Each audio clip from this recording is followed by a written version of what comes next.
Everyone, আজকের শর্টসে আমরা দেখব অল, মোস্ট, সাম, নান, হাফ।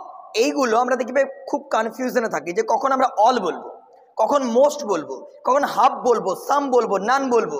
তো চলো কুইকলি আজকে শিখে নিই। দেখো, আমরা যখন 1 থেকে 8 পর্যন্ত পুরোটাই কভার করে নিলাম, আমরা অবশ্যই এটাকে কিন্তু এ ডাবল এল অল বলবো। তাহলে এইটা জানা আছে, সবটা হলে অল বলবো। ক্লিয়ার?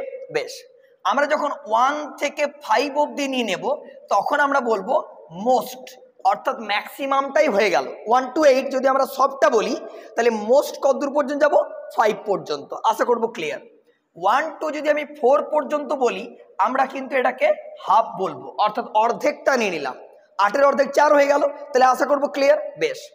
1 to 3 যদি আমরা নিই, তাহলে আমরা সেটা কি বলবো? সাম, অর্থাৎ কিছু।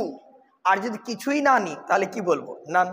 আশা করবো ক্লিয়ার। তাহলে সবটা হয়ে গেলে অল, 1 to 5 হয়ে গেলে মোস্ট, 1 to 4 হয়ে গেলে হাফ, আর 1 to 3 হয়ে গেলে কি বললাম? সাম।